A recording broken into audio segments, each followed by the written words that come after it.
So in this session I will give you an introduction to a force called vortex. That is the rotating thing here, so we can get right into Blender.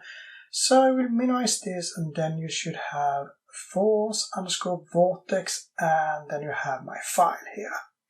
If I now play the animation, you can see that everything is rotating. So vortex is a rotating force that is used for everything that is rotating, like a hurricane, or planets going around a star, or water that is being drained from the sink.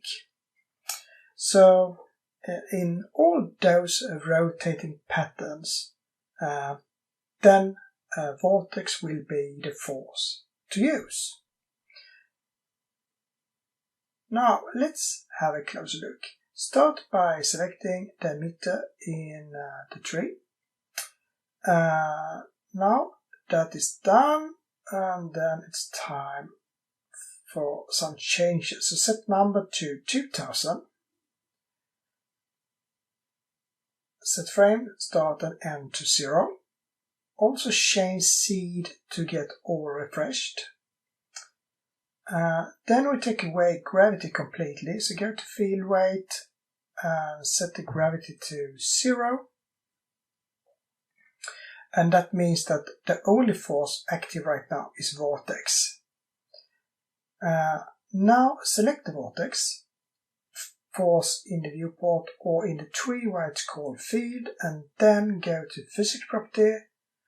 And I reset all by setting the value 0 on all parameters, so we have no values in there. And to be certain that all is updated, we're forced to change the type of force to any type. And then we take it back to vortex again, and I feel that this is a bug, but if doing like this it will get updated. Run animation, nothing happens, because we don't have any force, since the strength is 0. So if I change the strength to 1, you can see now it's rotating counterclockwise. And if I change this to -1, because it's okay to use negative values as well, it rotates clockwise. All particles are, however, gathered close to the center. And to prevent the particles from being so close to the center, you can add another force as a counterforce. And I did that in the introduction to forces. But there is another way inside the vortex as well. So what we can use is power of fall-off together with inflow to stop the particles from reaching the center. So I set the power to 1, and then the forces gets weaker by the distance. So it takes longer time before the particles reach the center now. Still, it goes to the center, so the next thing is to prevent that. And here is where the inflow comes into the picture. So I put it to -2, and then I can run the animation again. And now you can see that the particles are not going from the center or for the center anymore. If you want a further away, then you just put in a higher negative value. So I will start the animation with like a value of -5 or 4.8, and then you can see how the particles are thrown away from the center but then stabilize in a certain distance. So the reason it stays is because we're using a value in power. If I set it to 0 and then run the animation, you see how everything is thrown from the center once more, no value, and all particles are just gone. So you need something in power, and I will put it back to 1. When I run the animation now, you see that everything is stable again. So that is how it works. Since you know the rest of the parameters for fall-off from earlier sessions, I will not go through them again, and all are at default here anyway. So with that said, I will now change completely to a new subject, Metaballs.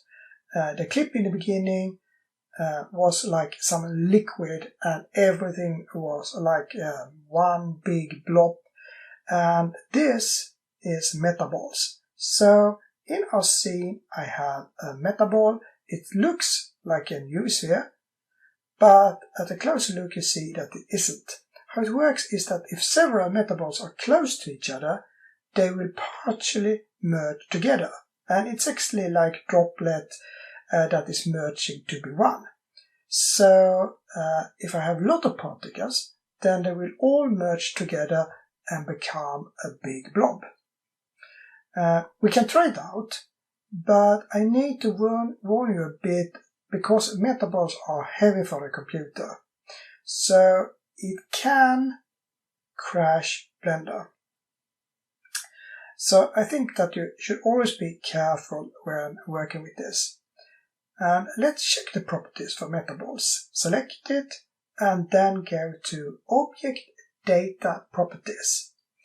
And in that property you have a resolution viewport and you also have render.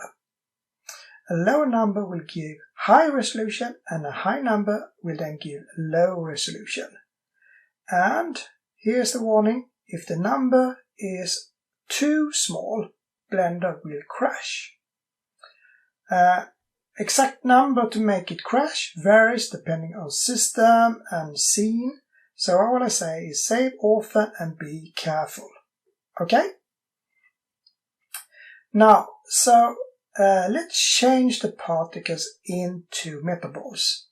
And however, before I do that, load in the file again, so then we get all the parameters correct from the beginning. And now select the emitter, go to Instance Object and change to Particle M Ball. The result is not good right now. It's almost like distorted planes, and the reason is because we are using a very low resolution.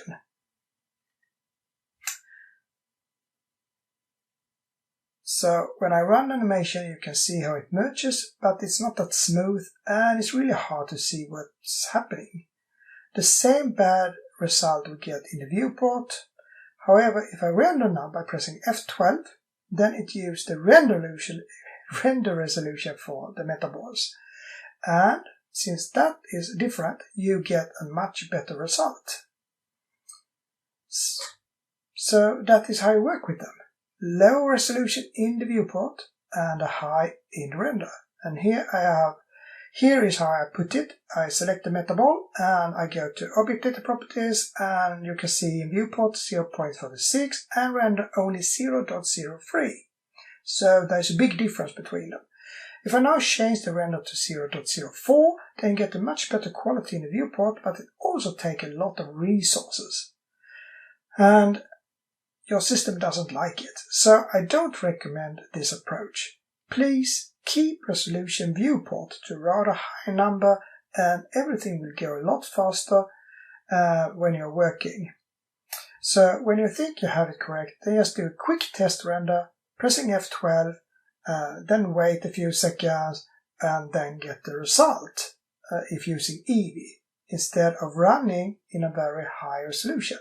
Even with Eevee, it takes some time to get the results because Metaballs is heavy for a computer. However, Metaballs are really good when you want to merge particles together. So if your computer can handle it, now you know about Metaballs as well. So this has been a lesson where I learned about Metaballs and also about the force called Vortex. I will continue with the next force in the next session, so I will see you there and I just say bye for now.